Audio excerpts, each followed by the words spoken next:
नमस्कार, उड़ान आईएएस अकादमी के ई लर्निंग प्लेटफॉर्म पर आप सभी का स्वागत है। मैं हूं सुधीर वर्मा और इस वीडियो के अंतर्गत हम राष्ट्रीय तथा छत्तीसगढ़ समसामयिकी के कुछ मुद्दों पर चर्चा करेंगे। कुछ ऐसे मुद्दे जो हाल फिलहाल में काफी ज्यादा चर्चा में रहे हैं और आपके एग्जाम के लिए इंपॉर्टेंट हैं। तो सबसे पहले हम पिछले वीडियो में पूछे गए प्रश्नों पर नजर डाल लेते हैं। पहला क्वेश्चन आपको पूछा गया था, किस राज्य के काई चटनी को भौगोलिक संकेत यानी कि जीआई रजिस्ट्री प्रदान किया गया है? तो इसका आंसर है ओडिशा। ओडिशा जो है वहां की काई चटनी को, है ना, जो कि चींटी से बनाई जाती है। याद रखिएगा, जैसे हमारे यहाँ छत्तीसगढ़ में चापड़ा चटनी बस्तर क्षेत्र में प्रसिद्ध है, वैसे ही उड़ीसा में इसी चटनी को किस नाम से जाना जाता है? काई चटनी के नाम से जाना जाता है और इसको हाल ही में अभी जीआई टैग प्रदान किया गया है। अगले क्वेश्चन पे चलते हैं। अगला क्वेश्चन आपको पूछा गया था, ease of doing business ranking BARP यानी बिजनेस रिफॉर्म एक्शन प्लान 2020 में छत्तीसगढ़ किन राज्यों के अंतर्गत शामिल है? तो मैंने आपको बताया था कि इस रैंकिंग के अंतर्गत राज्यों को 4 कैटेगरी में बांटा गया है। पहली कैटेगरी टॉप अचीवर्स की है, दूसरा अचीवर्स, तीसरा उभरते व्यापारिक पारिस्थितिकी तंत्र वाले राज्य और चौथा है आकांक्षी राज्य। यदि हम बात करें छत्तीसगढ़ की, तो छत्तीसगढ़ जो है ये आकांक्षी राज्यों के अंतर्गत शामिल है।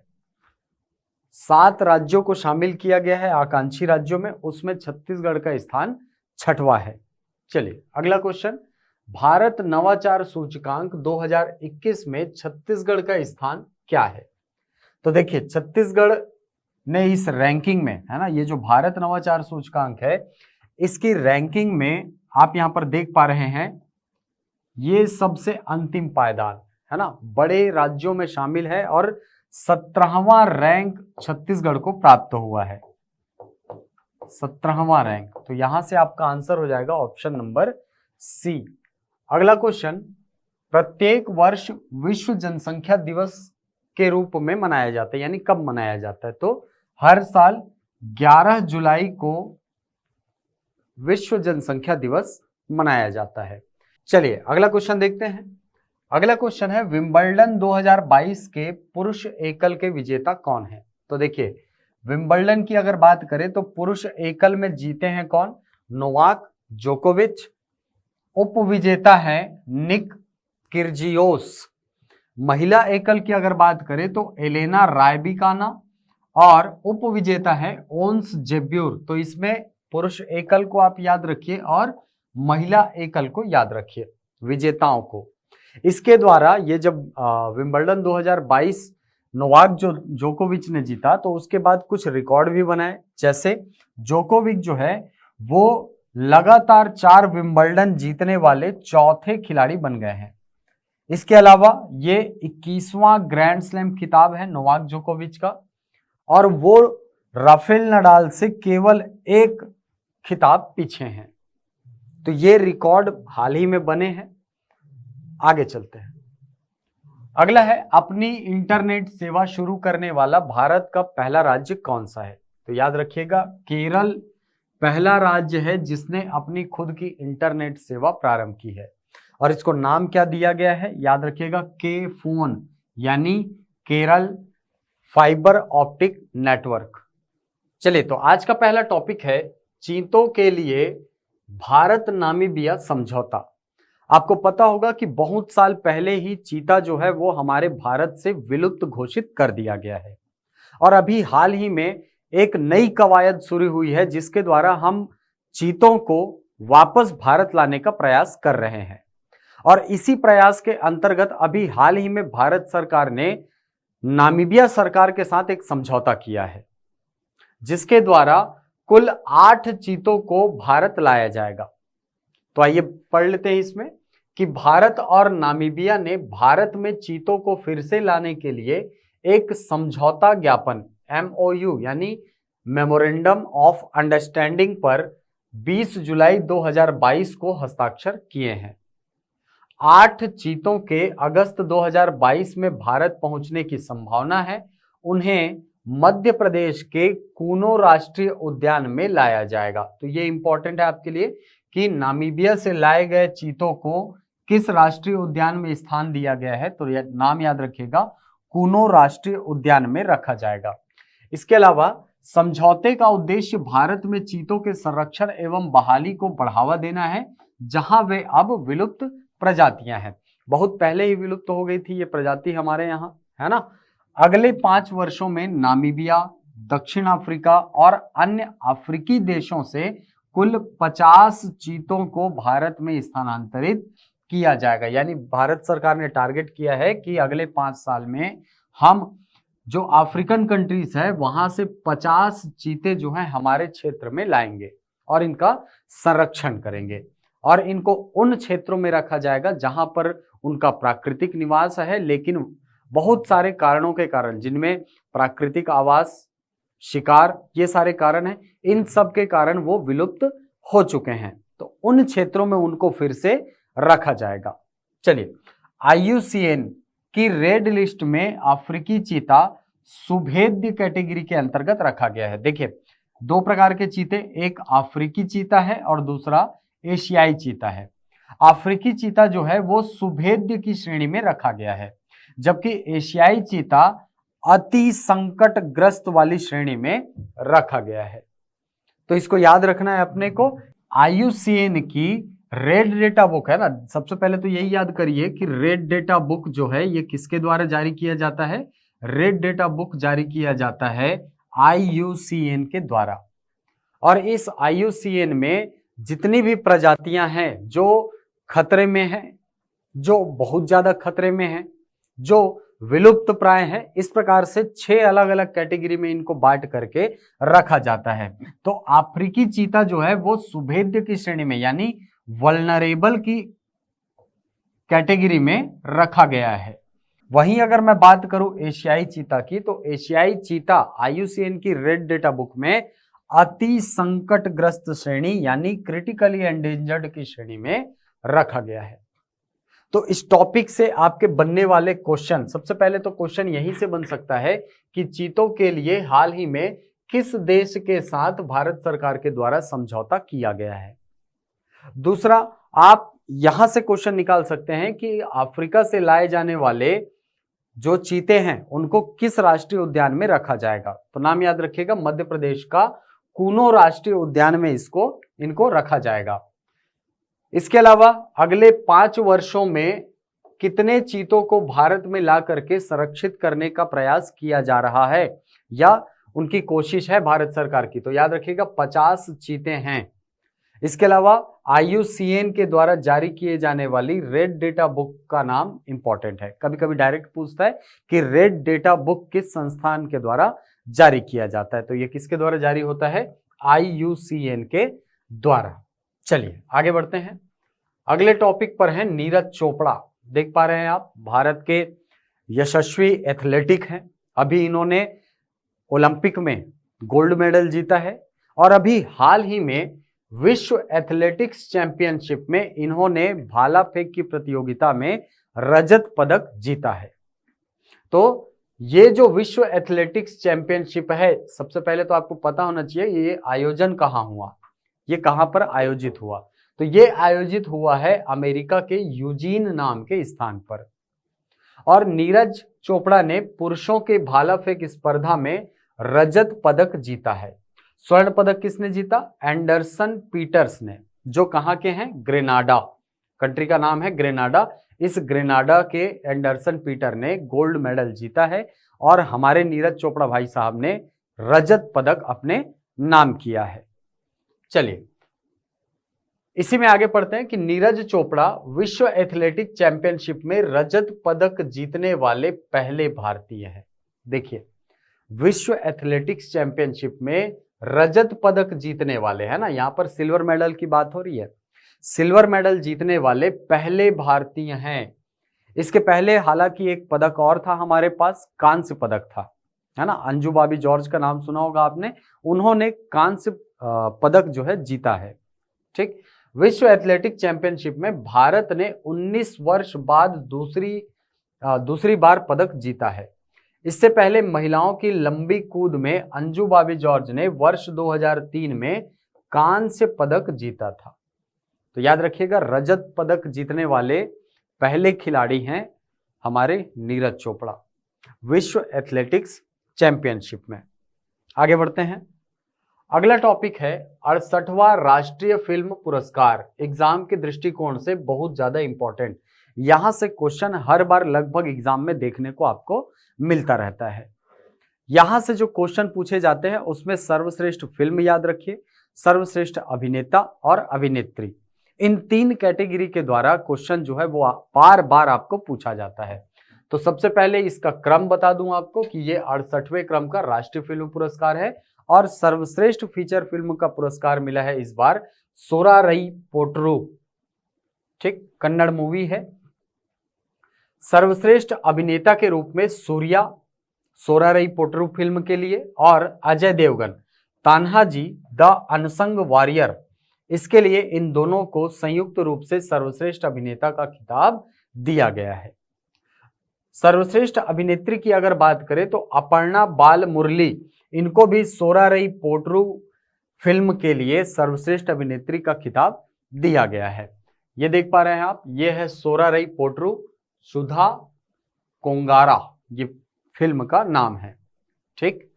तान्हाजी द अनसंग वॉरियर और ये हैं अपर्णा बाल मुरली, ठीक, ये है अजय देवगन और ये है सूर्या। चलिए चलते हैं अगले टॉपिक पर। अगला टॉपिक है 36वां राष्ट्रीय खेल, बहुत इंपॉर्टेंट है। हाल फिलहाल में अभी आप आने वाली एग्जाम्स में देखेंगे कि यहां से क्वेश्चन लगातार आपको मिलेगा। चलिए, तो सबसे पहले तो याद रखिएगा ये जो राष्ट्रीय खेल है वो आयोजित कहां होने वाला है, गुजरात में। और अभी आपने हाल फिलहाल में न्यूज में पढ़ा होगा कि छत्तीसगढ़ में इसकी तैयारियां प्रारंभ हो गई है, यानी छत्तीसगढ़ के एथलेटिक जो हैं, खिलाड़ी जो हैं, उन्होंने अपनी कमर कस ली है और वो राष्ट्रीय खेल में अच्छा प्रदर्शन करने के लिए तैयार हो रहे हैं। चलिए, तो 36वां राष्ट्रीय खेल नेशनल कहां आयोजित होने वाला है, गुजरात में। आयोजन कब से कब तक होगा, तो 27 सितंबर से 10 अक्टूबर 2022 तक। इसके अंतर्गत कुल 36 खेलों को शामिल किया गया है और इसका जो टैग लाइन है वो है सेलिब्रेटिंग यूनिटी थ्रू स्पोर्ट्स। देखिए, ये जो पोस्टर बनाया गया है गुजरात सरकार के द्वारा, उसमें आपको 2 चीजें स्पेशल देखने को मिलेंगी। पहली चीज, आपको यहां पर शेर दिख रहा होगा। ये शेर जो है ये गिर के शेरों का प्रतिनिधित्व करता है। आपको पता होगा गिर अभयारण्य जो है वो गुजरात में स्थित है, इसका प्रतिनिधित्व कर रहा है। और दूसरा, यहां पर आपको सरदार वल्लभ भाई पटेल की स्टैच्यू ऑफ यूनिटी दिख रही होगी। तो ये दोनों जो हैं इसमें शामिल हैं, याद रखिएगा इसको। और यहां पर लिखा है सेलिब्रेटिंग यूनिटी थ्रू स्पोर्ट्स। चलिए आगे बढ़ते हैं। उद्घाटन समारोह, यानी ये जो नेशनल खेल होने वाले हैं इसका उद्घाटन समारोह नरेंद्र मोदी स्टेडियम में होगा। राष्ट्रीय खेल 2022 गुजरात के 6 शहरों, कहां कहां, गांधीनगर, सूरत, अहमदाबाद, राजकोट, वडोदरा और भावनगर में आयोजित किए जाएंगे। लोगो क्या है, देखिए लोगो में मैंने बताया स्टैच्यू ऑफ यूनिटी को स्थान दिया गया है और गिर एशियाई शेर को शामिल किया गया है। राष्ट्रीय खेलों का अंतिम संस्करण, यानी जो पिछला संस्करण है, वो वर्ष 2015 में केरल में आयोजित किया गया था। और आपने ये भी पढ़ा होगा कि 37वें जो राष्ट्रीय खेल हैं, 37th नेशनल गेम्स, इसका आयोजन होना है हमारे छत्तीसगढ़ में।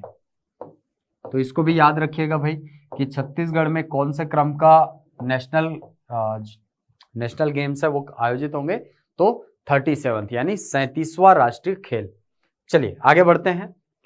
अगले टॉपिक में है हमारे देश के 49वें मुख्य न्यायाधीश। इसके लिए अभी हाल ही में अनुशंसा कर दी गई है, ठीक। हालांकि अनुशंसा का प्रभाव नहीं पड़ता है ना। अब केवल जो वरिष्ठ सदस्य है, वरिष्ठ जज है, केवल वही बनते हैं सुप्रीम कोर्ट में चीफ जस्टिस, ठीक। तो जस्टिस श्री उदय उमेश ललित 27 अगस्त को देश के 49वें मुख्य न्यायाधीश के रूप में शपथ लेंगे।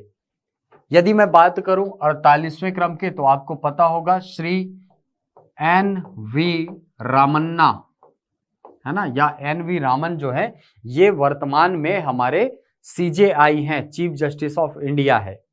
27 अगस्त को UU ललित, देखिए इनके नाम को ऐसा भी लिख सकता है भैया ना, UU ललित, ठीक, कंफ्यूज नहीं होंगे, वही हैं। UU ललित जो है ये 49वें मुख्य न्यायाधीश के रूप में शपथ लेने वाले हैं। इसके बाद देश के 50वें मुख्य न्यायाधीश के रूप में जस्टिस DY चंद्रचूड़ पद संभालेंगे। ठीक है, क्योंकि ये बहुत कम समय के लिए बनेंगे, आप आएंगे तो देखेंगे, क्योंकि इनकी अवधि यानी सेवा की अवधि बहुत कम बची हुई है, तो बहुत कम समय के लिए ये CJI के पद पर रहेंगे। उसके बाद जस्टिस चंद्रचूड़ जो है ना, DY चंद्रचूड़, इनके पिताजी का नाम सुना होगा आपने, VY चंद्रचूड़, ठीक है, वो भी जस्टिस रहे हैं। तो जस्टिस चंद्रचूड़ ठीक 2 साल यानी 10 नवंबर 2025 तक इस पद पर बने रहेंगे। चलिए, तो ये तो हो गई 50वें जो जस्टिस है उनकी बात।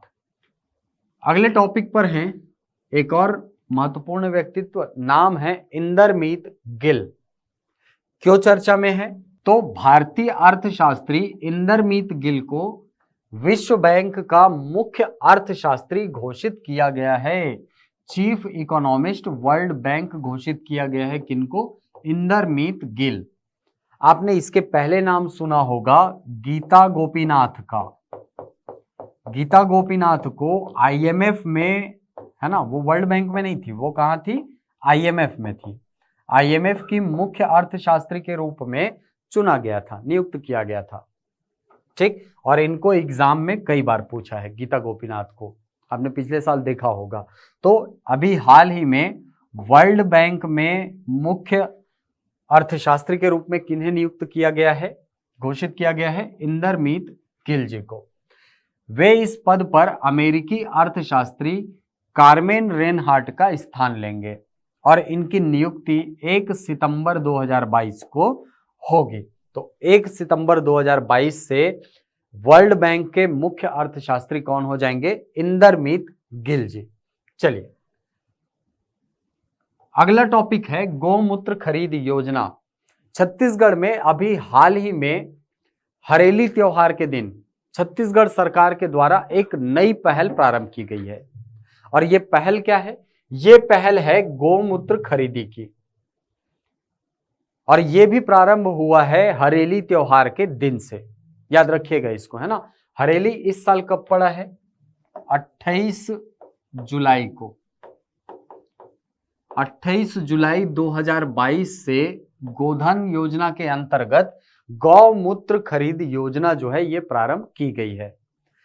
अब बात ये आती है कि ये जो योजना है वो कहां से प्रारंभ की गई है, क्योंकि स्थान जो है वो कई बार आपको एग्जाम में डायरेक्ट पूछता है। तो मुख्यमंत्री श्री भूपेश बघेल ने पाटन विकास खंड के ग्राम करसा में हरेली के अवसर पर गौमूत्र खरीद योजना का शुभारंभ कर दिया है। सरकारी योजना के पहले दिन 2306 लीटर गौमूत्र का क्रय किया गया है, यानी पहले दिन ही 2306 लीटर गौमूत्र खरीदा गया है छत्तीसगढ़ सरकार के द्वारा। सर्वाधिक 307 लीटर गौमूत्र की खरीदी कबीरधाम जिले में हुई है। ठीक, तो ये कुछ फैक्ट है जो कि डायरेक्ट आपको एग्जाम में पूछता है, तो ये सारे फैक्ट आपके दिमाग में होने चाहिए। सबसे पहली चीज कि ये योजना कब प्रारंभ हुई, इस दिन कौन सा त्योहार था? हरेली त्योहार था, ठीक। इसके अलावा कहां से प्रारंभ किया गया? तो ग्राम करसा जो है वो पाटन विकास खंड के अंतर्गत आने वाला एक ग्राम है, और पहले दिन 2306 लीटर गौमूत्र का क्रय किया गया है, ठीक। चलिए आगे बढ़ते हैं। अगला टॉपिक है मुख्यमंत्री महतारी न्याय रथ यात्रा। अभी हाल ही में हरेली त्योहार के ही दिन एक नई पहल प्रारंभ की गई है छत्तीसगढ़ के द्वारा, जिसका नाम क्या है? मुख्यमंत्री महतारी न्याय रथ यात्रा। यहां पर देख पा रहे हैं आप, ये प्रारंभ किया गया है छत्तीसगढ़ राज्य महिला आयोग के द्वारा। महिला आयोग की अध्यक्ष कौन है वर्तमान में? डॉक्टर किरणमयी नायक। इसको याद रखेंगे, है ना। इनके द्वारा प्रारंभ नहीं हुआ है, लेकिन मैंने ये सोचा कि चलो भाई इसमें आयोग के अध्यक्ष का नाम भी आपको बता दिया जाए। तो छत्तीसगढ़ राज्य महिला आयोग के द्वारा ये जो योजना है या ये जो रथ यात्रा है ये संचालित किया जा रहा है। अच्छा, इसका उद्देश्य क्या है? इसका उद्देश्य है प्रदेश की महिलाओं को उनके संवैधानिक अधिकारों और कानूनों की जानकारी देकर जागरूक करने और उनमें आत्मविश्वास बढ़ाना। देखिए, हमारे यहाँ छत्तीसगढ़ में बहुत सारे अधिनियम है, बहुत सारे कानून है जिसके द्वारा महिलाओं को संरक्षण प्रदान किया जाता है। जैसे आपने सुना होगा घरेलू हिंसा से महिलाओं का संरक्षण अधिनियम, घरेलू हिंसा से महिलाओं का संरक्षण अधिनियम। इसके अलावा टोनही प्रताड़ना निषेध अधिनियम है, टोनही प्रताड़ना निषेध अधिनियम है। इसके अलावा और क्या है? सखी वन स्टॉप है हमारे यहाँ, सखी वन स्टॉप है। इसके अलावा बहुत सारी योजनाएं छत्तीसगढ़ सरकार के द्वारा चलाई जा रही है, बहुत सारी योजनाएं केंद्र सरकार के द्वारा चलाई जा रही हैं। इन सभी योजनाओं को महिलाओं तक पहुंचाना और उनको जागरूक करना ताकि उन्हें समाज की मुख्य धारा से जोड़ करके उनका विकास सुनिश्चित किया जा सके, इसके लिए प्रारंभ किया गया है छत्तीसगढ़ राज्य महिला आयोग के द्वारा मुख्यमंत्री महतारी न्याय रथ यात्रा। इसके द्वारा क्या किया जाएगा? इसके द्वारा एक बस चलाई जाएगी, है ना। बहुत सारे आपने देखे होंगे, ठीक है। आपको इमेज में दिखाता हूं मैं।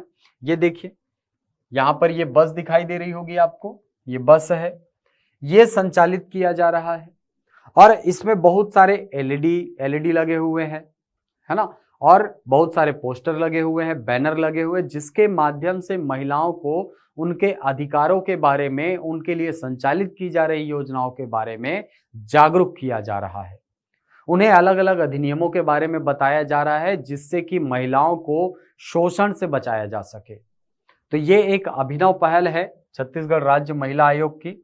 अब देखिए, यह रथ सभी जिलों में भ्रमण कर लोगों को शॉर्ट फिल्म, संदेशों और ब्राउजर के माध्यम से महिलाओं के कानूनी प्रावधानों और उनके संवैधानिक अधिकारों के बारे में अवगत कराएगा। तो ये बहुत इंपॉर्टेंट है, याद रखिएगा इसको, है ना, कि मुख्यमंत्री महतारी न्याय रथ यात्रा जो है किसके द्वारा संचालित हो रहा है? तो छत्तीसगढ़ राज्य महिला आयोग के द्वारा। देख लीजिए, ये है गाड़ी जिसको संचालित किया जा रहा है। आगे बढ़ते हैं। चंदखुरी, गिरौदपुरी और सोनाखान का नाम परिवर्तन। अभी हाल ही में आपने सुना होगा कि इन 3 जगहों के नाम को बदला गया है। ठीक, क्या नाम रखा गया है भाई? पहला है चंदखुरी। चंदखुरी आपको पता होगा कि विश्व में कौशल्या माता का एकमात्र मंदिर जो है चंदखुरी में स्थित है।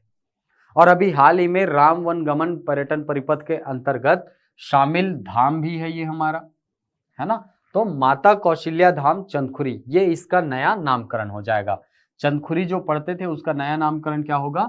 माता कौशल्या धाम चंदखुरी। दूसरा है गिरौदपुरी। गिरौदपुरी आपको पता होगा बाबा गुरु घासीदास जी की जन्मस्थली है, तो इसका पूरा नाम क्या हो जाएगा? बाबा गुरु घासीदास धाम गिरौदपुरी। इसके अलावा सोनाखान, सोनाखान का नामकरण हुआ है शहीद वीर नारायण सिंह के नाम पर। नाम क्या रखा गया है? शहीद वीर नारायण सिंह धाम सोनाखान। ठीक, सोनाखान के बिंझवार जनजाति के जमींदार थे और 1857 की क्रांति के समय इन्होंने अपनी महत्वपूर्ण भूमिका निभाई थी और छत्तीसगढ़ के प्रथम शहीद, स्वतंत्रता संग्राम के प्रथम शहीद के रूप में इनको ख्याति प्राप्त है। तो ये तीनों नाम आप याद रखेंगे। चंदखुरी का नामकरण माता कौशल्या के नाम पर हुआ है, गिरौदपुरी का नाम बाबा गुरु घासीदास जी के नाम पर हुआ है और सोनाखान का नामकरण शहीद वीर नारायण सिंह जी के नाम पर किया गया है। चलिए आगे बढ़ते हैं। सी मार्ट में खरीदी बिक्री की समीक्षा। अभी हाल ही में 2 अगस्त को एक न्यूज आया, मैंने ये टॉपिक वहीं से लिया है। 2 अगस्त को एक टॉपिक आया है कि अभी हाल ही में मुख्यमंत्री जी ने एक बैठक ली है और उस बैठक में समीक्षा की गई है सी मार्ट में खरीद बिक्री की, यानी जो भी चीजें वहां खरीदी जा रही हैं, बेची जा रही हैं, उसके संबंध में समीक्षा करने के लिए यह बैठक बुलाई गई थी। यहां पर आप ट्वीट देख पा रहे हैं, ये ट्वीट है जिसके माध्यम से सूचित किया गया था छत्तीसगढ़ के निवासियों को। चलिए, तो प्रारंभ कब हुआ है? ये जो सी मार्ट योजना है ये कब प्रारंभ हुआ? 1 नवंबर 2022 से। और राज्य में वर्तमान में सी मार्ट्स की संख्या कितनी है? तो याद रखिएगा 29 सी मार्ट जो है ये छत्तीसगढ़ में वर्तमान में संचालित किए जा रहे हैं। अब ये योजना जब से प्रारंभ हुई है, यानी ये जो सी मार्ट जब से प्रारंभ हुए हैं वहां से लेकर अभी तक, यानी पिछले 9 माह में कुल कितने की बिक्री हुई है? तो याद रखिएगा 70 लाख से अधिक रुपए की बिक्री जो है यहां से की जा चुकी है। और इन सी मार्ट में सबसे अधिक बिक्री के उत्पादों में मास्क है, साबुन है, दोना पत्तल, ग्लिसरीन, सरसों तेल। ये खैर इतना इंपॉर्टेंट टॉपिक नहीं है, इंपॉर्टेंट आपके लिए है कि ये सी मार्ट योजना प्रारंभ कब से हुई है। कब से हुई है? 1 नवंबर 2022 से। और वर्तमान में कितने सी मार्ट संचालित हैं? तो 29 सी मार्ट संचालित है। ये 2 अगस्त वाले न्यूज में मैंने देखा तो मैंने सोचा कि ये 2 इंपॉर्टेंट फैक्ट आप तक पहुंचा दिया जाए जो आपके एग्जाम के लिए इंपॉर्टेंट हो सकते हैं। चलिए आगे बढ़ते हैं। अगले टॉपिक में एक महत्वपूर्ण व्यक्ति है, नाम क्या है? सुश्री अंकिता गुप्ता। ये है हमारे छत्तीसगढ़ की पर्वतारोही। और अभी हाल ही में इन्होंने घोषणा किया है कि ये माउंट एल्ब्रुस पर तिरंगा फहराएंगी पूरे छत्तीसगढ़ वासियों की तरफ से। तो आइए जानते हैं इनके बारे में कि आजादी की 75वीं वर्षगांठ के गौरवमयी क्षण को यादगार बनाने के लिए छत्तीसगढ़ की जनता की ओर से माउंट एल्ब्रुस की चोटी पर छत्तीसगढ़ की युवा पर्वतारोही सुश्री अंकिता गुप्ता राष्ट्रीय ध्वज तिरंगा फहराया जाएगा। ठीक है, इनके द्वारा राष्ट्रीय ध्वज तिरंगा फहराया जाएगा। माउंट एल्ब्रुस की चोटी की अगर बात करूं तो इसकी हाइट है 18,510 फीट। ठीक, तो यहां पर आप देख पा रहे हैं ये हैं सुश्री अंकिता गुप्ता जी। उनको हमारे मुख्यमंत्री जी जो हैं वो तिरंगा प्रदान कर रहे हैं और ये माउंट एल्ब्रुस में फहराएंगी 15 अगस्त को। चलिए अगला टॉपिक है हमर तिरंगा अभियान। अभी आपने सुना होगा कि भारत सरकार के द्वारा एक अभियान चलाया गया है, नाम क्या है उसका? हर घर तिरंगा अभियान। उसी अभियान की तर्ज पर छत्तीसगढ़ सरकार के द्वारा हमर तिरंगा अभियान प्रारंभ किया गया है। 15 अगस्त 2022 को हमारा भारत आजादी के 75 साल पूरे कर लेगा। इसी के साथ हमर तिरंगा अभियान की छत्तीसगढ़ में शुरुआत हुई। कब से हुई है? तो याद रखना ये हुआ है अभी हाल ही में, जब मुख्यमंत्री जी ने अपने ट्विटर हैंडल पर अपने डीपी को, ठीक है, अपना जो प्रोफाइल पिक है उसको पूरा तिरंगा बना दिया है। ठीक, और वहीं से हमर तिरंगा अभियान की छत्तीसगढ़ में शुरुआत हुई। इस अभियान के साथ प्रदेश के हर एक घर में तिरंगा फहराने का लक्ष्य रखा गया है। इस वर्ष यह उत्सव भव्य आयोजन के साथ मनाया जाएगा। जाहिर सी बात है 75 साल पूरा कर रहे हैं हम, तो ये हमारे लिए विशेष अवसर है, विशेष उत्सव का मौका है, इसको हम धूमधाम से मनाएंगे। मुख्यमंत्री ने लोगों से हमर तिरंगा अभियान में शामिल होने की अपील की है और अभियान के तहत 11 से 17 अगस्त के बीच घर घर में तिरंगा फहराया जाएगा। याद रखना ये डेट कब से कब तक मनाया जाएगा, तो 11 से 17 अगस्त के बीच। ये बहुत इंपॉर्टेंट है, ऐसे क्वेश्चन आपको अधिकतर देखने को मिलते हैं। कई बार ऐसा होता है कि हम लापरवाही से चीजों को पढ़ते हैं और ये छोटी छोटी चीजें स्किप कर जाते हैं, और इसमें सरकारी व निजी प्रतिष्ठान भी शामिल होंगे। अब जाहिर सी बात है अभी हाल ही में ध्वज संहिता में संशोधन भी किया गया है, आपको पता होगा, है ना? तो उसी के द्वारा सरकारी और निजी प्रतिष्ठानों को भी शामिल किया गया है और सबसे अपील की जा रही है कि भाई आप अपने घरों में, अपने दुकानों में, अपने प्रतिष्ठान में तिरंगा जरूर फहराएं। ठीक, चलिए अगला टॉपिक देखते हैं। अगला टॉपिक है छत्तीसगढ़ में वेटलैंड्स यानी आर्द्र भूमि के विकास की पहल। ये काफी अच्छी पहल है। छत्तीसगढ़ में बहुत सारे वेटलैंड्स हैं यानी आर्द्र भूमियां हैं। ये आर्द्र भूमियां जैव विविधता के लिए बहुत ही अच्छी मानी जाती हैं, क्योंकि यहां पर जैव विविधता को पनपने के लिए अनुकूल परिस्थितियां मिलती हैं। तो अभी हाल ही में छत्तीसगढ़ सरकार ने एक फैसला लिया है कि छत्तीसगढ़ सरकार में छत्तीसगढ़ के प्रदेश के अंतर्गत वेटलैंड्स का संरक्षण किया जाएगा। तो आइए पढ़ते हैं। राज्य में लगभग 2.25 हेक्टेयर से अधिक क्षेत्रफल के 7,711 वेटलैंड्स उपस्थित हैं। ठीक है, यानी ऐसे वेटलैंड्स जिनका क्षेत्रफल जो है वो 2.25 हेक्टेयर से ज्यादा है, ऐसे 7,711 वेटलैंड हमारे यहां हैं। प्रथम चरण के अंतर्गत प्राकृतिक वेटलैंडों के विकास पर जोर दिया जाएगा। वन मंत्री श्री अकबर की अध्यक्षता में छत्तीसगढ़ राज्य वेटलैंड अथॉरिटी की बैठक संपन्न हुई अभी हाल ही में, और छत्तीसगढ़ में कुल 35,534 वेटलैंड्स हैं। टोटल वेटलैंड्स कितने हैं? 35,534, लेकिन बहुत सारे छोटे छोटे क्षेत्र में है ना। इन वेटलैंडों का क्षेत्रफल, यानी ये जो 35,534 वेटलैंड्स है, इनका कुल क्षेत्रफल 3,37,966 हेक्टेयर है, जो राज्य के ज्योग्राफिक एरिया का लगभग 2.5% है, 2.5%। तो इतना बड़ा क्षेत्र है हमारे पास जिसमें हम जैव विविधता का संरक्षण कर सकते हैं। अच्छा, वेटलैंड होता क्या है, सबसे पहले ये देख लेते हैं, है ना। तो वेटलैंड क्या है? आर्द्र भूमि ऐसा भूभाग होता है जहां के परितंत्र का बड़ा हिस्सा स्थायी रूप से या प्रतिवर्ष किसी मौसम में जल से संतृप्त हो या उसमें डूबा रहे। अब जाहिर सी बात है, जहां पर पानी रहेगा वहां पर दलदल होगा, और दलदल सबसे अच्छा जगह होता है किसी भी जैव विविधता को पनपने के लिए। ठीक, तो ऐसे क्षेत्रों में जलीय पौधों का बाहुल्य रहता है और यही आर्द्र भूमियों को परिभाषित करता है।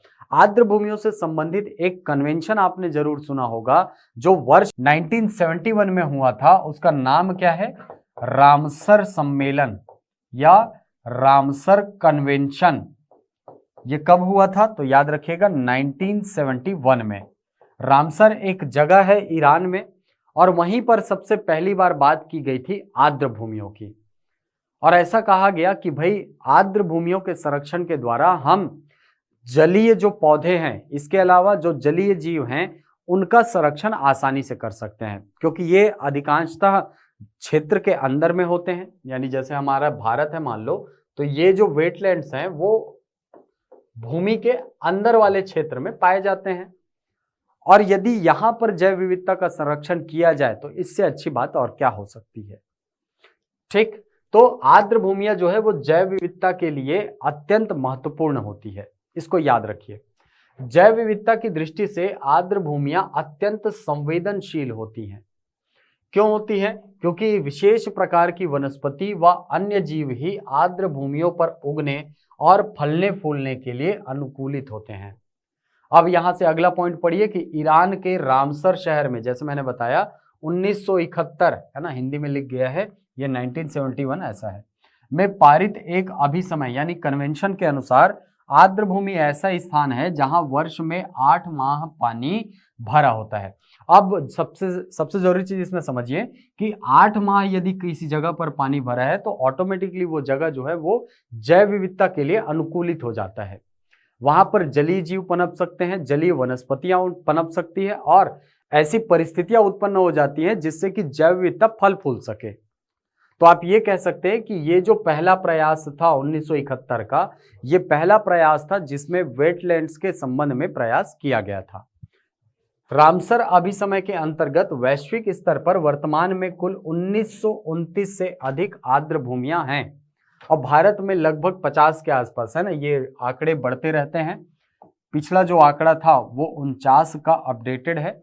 49 जो है भारत में आर्द्र भूमियां जो है ये अस्तित्व में है, और पूरे विश्व में कितनी है? 1929 आर्द्र भूमियां।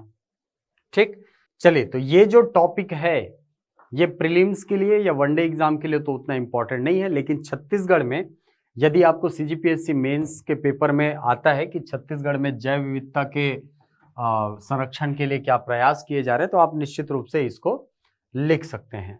चलिए अगले टॉपिक पर चलते हैं। चलिए अगले टॉपिक में है ये व्यक्ति, इनका नाम क्या है, नैन्सी पेलोसी।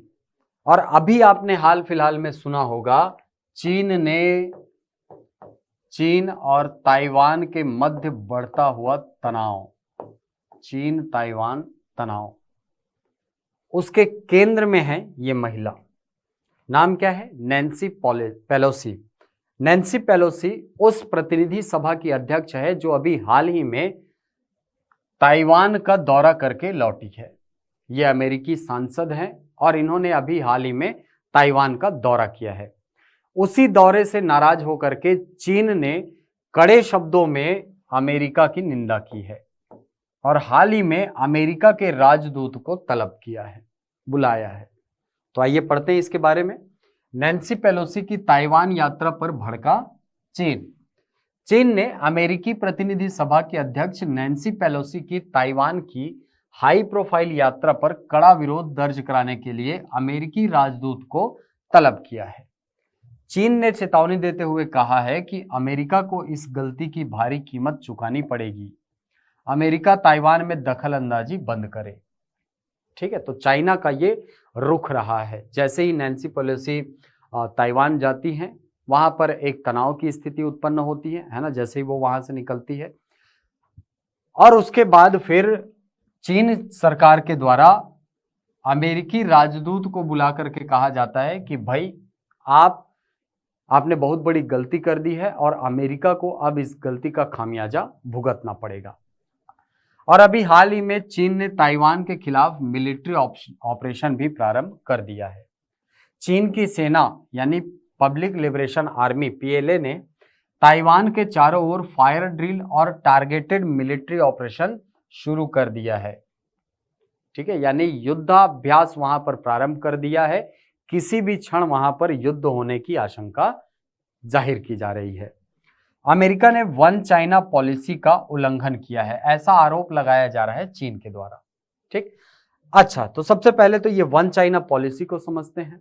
देखिए, वन चाइना ये जो देश है, सबसे पहले तो ये समझिए कि ये मान लो अगर चीन है तो यहीं से लगभग 100 मील दूर पर एक छोटा सा आइलैंड है, बहुत ज्यादा बड़ा नहीं है, छोटा सा आइलैंड है, नाम है इसका ताइवान। ताइवान ताइवान के जो निवासी हैं वो स्वयं को चीनी मानते हैं, यानी असली चीनी मानते हैं स्वयं को, जबकि जो मुख्य भूमि के चीनी हैं ये स्वयं को असली चीनी मानते हैं। इसके पीछे बहुत सारा विवाद है, उस विवादों पर कभी और चर्चा करेंगे।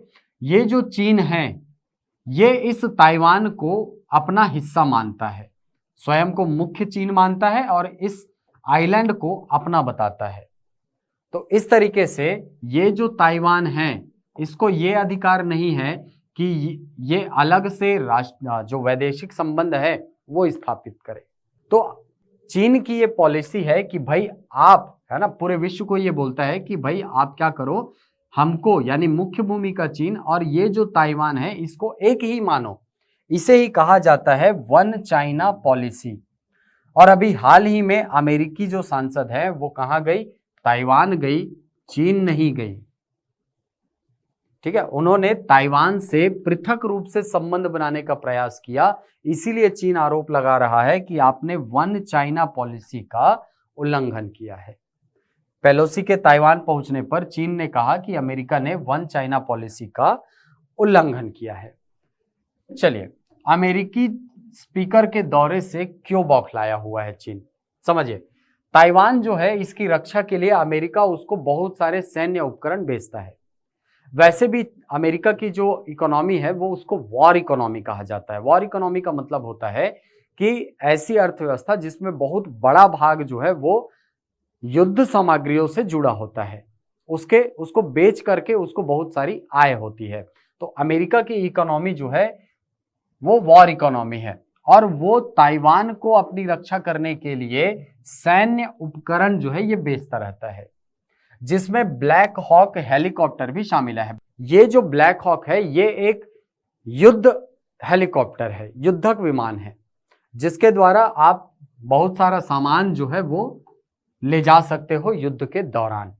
तो अमेरिका जो है वो इस सैन्य उपकरण को बेचता है किसको? ताइवान को। अब ओबामा प्रशासन ने, यानी जो राष्ट्रपति थे ओबामा, उन्होंने 6.4 अरब डॉलर के हथियारों के सौदे के तहत 2010 में ताइवान को 60 ब्लैक हॉक्स बेचने की मंजूरी दी थी। ठीक है, यानी 2010 में ताइवान को यह कहा गया कि हम आपको 60 ब्लैक हॉक हेलीकॉप्टर बेचेंगे, आपको देंगे। अब इसके जवाब में चीन ने अमेरिका के साथ कुछ समय तक के लिए संबंधों को, है ना, सैन्य संबंधों को अस्थायी रूप से तोड़ दिया था। तो चीन और अमेरिका के बीच एक विवाद उत्पन्न हो गया था यहां पर से।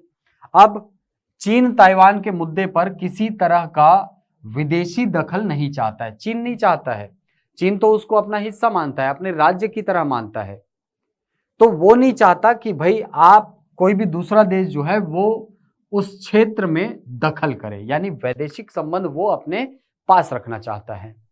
उसकी कोशिश रहती है कि कोई भी देश ऐसा कुछ नहीं करे जिससे ताइवान को अलग से पहचान मिले। और यही कारण है कि जब भी कोई विदेश मंत्री या कोई भी राष्ट्र प्रमुख ताइवान की अलग से यात्रा करता है तो वहां पर उस राष्ट्र के साथ चीन के संबंध बिगड़ते हैं। आगे पढ़ते हैं इसमें कि चीन ताइवान के बीच विवाद क्या है। तो समझिए, ताइवान दक्षिण पूर्व चीन के तट से करीब 100 मील दूर एक द्वीप है, जैसा कि मैंने आपको बताया। ताइवान खुद को संप्रभु राष्ट्र मानता है, वो स्वयं को संप्रभु मानता है, सोवरेन कंट्री है, हम पर किसी का कोई संविधान लागू नहीं होता, हम स्वयं अपना निर्णय लेने के लिए स्वतंत्र है, चाहे वो आंतरिक मामले हो या बाह्य मामले हो।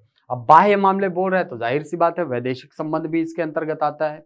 तो ताइवान ये मानता है कि हम अपना विदेशी संबंध चाहे जिससे बनाए, आपको क्या करना है। लेकिन चीन जो है वैसा नहीं मानता है। ठीक, तो पहले ताइवान को समझते हैं। ताइवान खुद को संप्रभु राष्ट्र मानता है, उसका अपना संविधान है और ताइवान में लोगों द्वारा चुनी हुई सरकार है, यानी ये डेमोक्रेसी की पक्षधर है। ठीक है, लोकतंत्र की समर्थक है। वहीं अगर मैं चीन की बात करूं तो चीन की कम्युनिस्ट सरकार ताइवान को अपने देश का हिस्सा बताती है। चीन इस द्वीप को फिर से अपने नियंत्रण में लेना चाहता है। और चीन की तो वैसे भी बहुत पहले से साम्राज्यवादी नीति जो है वो जग जाहिर है। सब जानते हैं कि चीन अपना क्षेत्रफल बढ़ाने के लिए कुछ भी कर सकता है। तो ताइवान जो है इसी बात का विरोध करता है और इसका खुद का संविधान है और चूंकि यहाँ पर डेमोक्रेसी है इसीलिए उसे बहुत सारे देशों का समर्थन भी मिला हुआ है। जिन देशों का इसे समर्थन मिला हुआ है उन सब के साथ चीन के रिश्ते लगभग खराब है। चलिए, चीनी राष्ट्रपति शी जिनपिंग जो है ये ताइवान और चीन के पुनः एकीकरण की वकालत करते हैं और ऐतिहासिक रूप से भी देखें तो ताइवान जो है वो कभी चीन का हिस्सा था, बिल्कुल उसका हिस्सा था। लेकिन बाद में जब पृथक हुआ तो वहां पर कम्युनिस्ट जो सरकार थी उसने सबसे पहले ताइवान पर अपना कब्जा किया, या यूं बोल सकते हो यहां पर सरकार बनाई। फिर यहां से जब उनको खदेड़ा गया तो वो मुख्य भूमि में चले गए और वहां पर सरकार बनाई और वहां के जो लोग थे वो भाग करके ताइवान में आए और ताइवान को उन्होंने डेमोक्रेसी के रूप में यानी लोकतांत्रिक पद्धति से विकसित किया है। इसलिए ये वाले जो लोग हैं ताइवान वाले वो इनसे बहुत ज्यादा चिढ़ते हैं कि आपने हमको हमारी मुख्य भूमि से हटा दिया और अब हम जब स्वतंत्रता पूर्वक रख रहे हैं, रहना चाहते हैं तो वहां पर आप उसमें भी दखल अंदाजी करते हैं। चलिए, तो ये है इसका मुद्दा। अगला टॉपिक है मुस्लिम महिला अधिकार दिवस से। अभी हाल ही में 1 अगस्त को मनाया गया है मुस्लिम महिला अधिकार दिवस। 1 अगस्त 2019 को एक कानून लाया गया था, आपने सुना होगा 3 तलाक कानून। उस 3 तलाक कानून के द्वारा तलाके बिद्दत को अवैध करार दे दिया था। इसीलिए इस दिवस को मनाया जाता है मुस्लिम महिला अधिकार दिवस।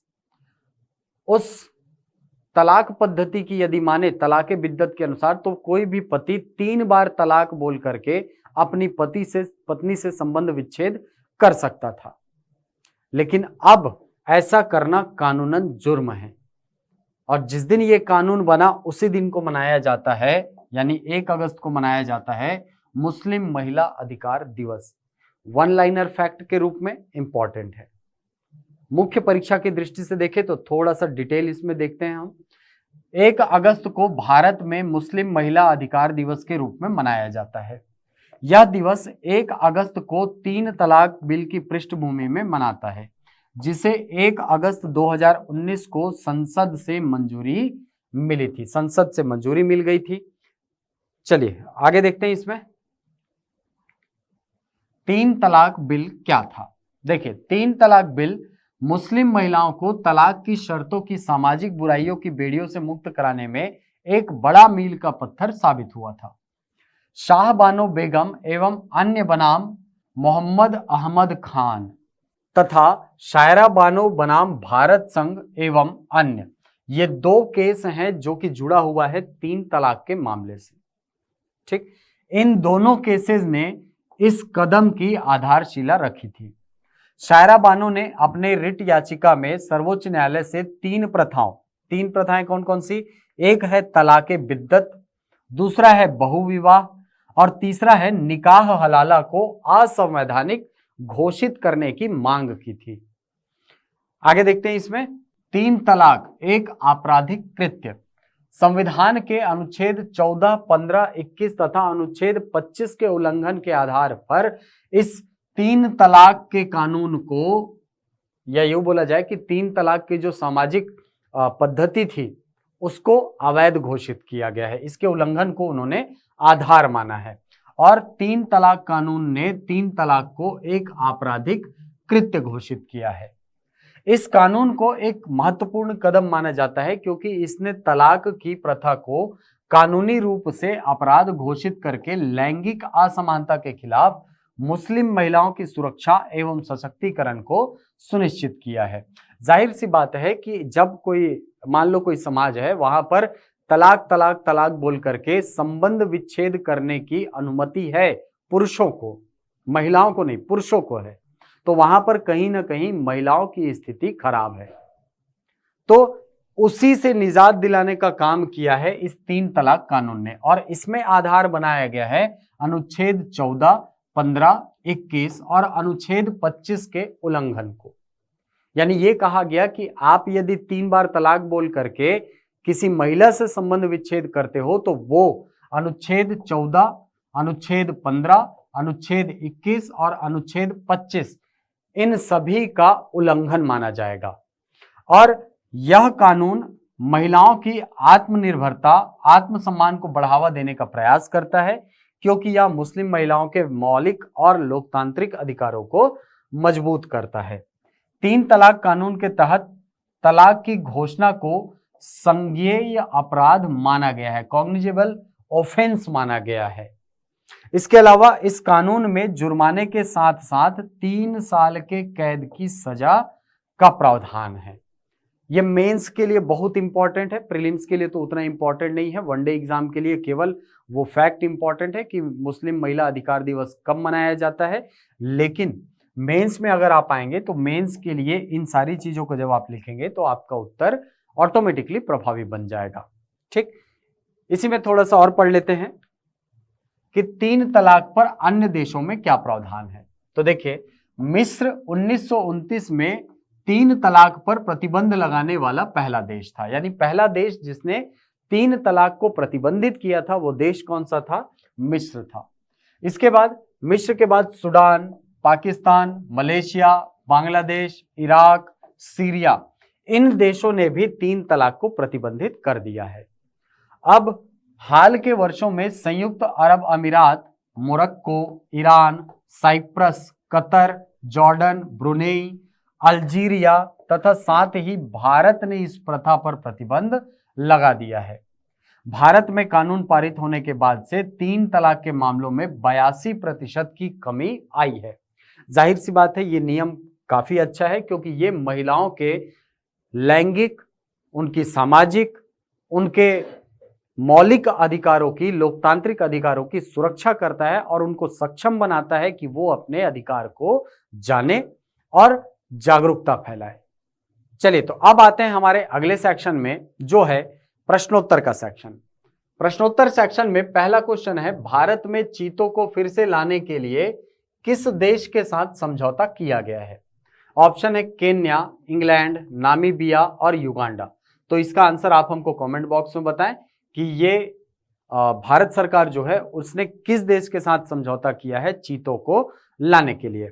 अगला क्वेश्चन देखते हैं, 68वां राष्ट्रीय फिल्म पुरस्कार 2022 में सर्वश्रेष्ठ अभिनेत्री का खिताब किसने जीता है? ऑप्शन है अपर्णा बालमुरली, लक्ष्मी राय, कीर्ति सुरेश या अपर्णा बाल सुंदरन। तो इसका आंसर भी आप हमको कमेंट बॉक्स में बताएंगे। अगला क्वेश्चन है, 36वां राष्ट्रीय खेल का आयोजन किस राज्य में किया जाएगा? ऑप्शन है गुजरात, केरल, तमिलनाडु या गोवा। चलिए अगला क्वेश्चन, भारत के 49वें मुख्य न्यायाधीश कौन होंगे? नाम है justice Shri VY Chandrachud, justice Shri NK Raghavan, justice Shri UU Lalit या जस्टिस श्री MM भारती। तो इसका आंसर भी कमेंट बॉक्स में बताएंगे। हाल ही में किस भारतीय अर्थशास्त्री को विश्व बैंक का मुख्य अर्थशास्त्री घोषित किया गया है? ऑप्शन है इंदरमीत गिल, इंद्रजीत मित्तल, इंदुकांत बंसल या लेखी घोषाल। इसका आंसर भी आप हमको कमेंट बॉक्स में बताएंगे। तो ये थे हाल ही में चर्चा में रहे छत्तीसगढ़ तथा राष्ट्रीय तथा अंतरराष्ट्रीय कुछ ऐसे मुद्दे जो चर्चा में रहे हैं। आशा करता हूं ये वीडियो आपको पसंद आया होगा। वीडियो पसंद आए तो इसे लाइक करें, शेयर करें, यूट्यूब पर कमेंट करें, अपना उत्तर दें। मिलते हैं अगली कक्षा में कुछ नई जानकारियों के साथ, कुछ नए तथ्यों के साथ। तब तक के लिए धन्यवाद।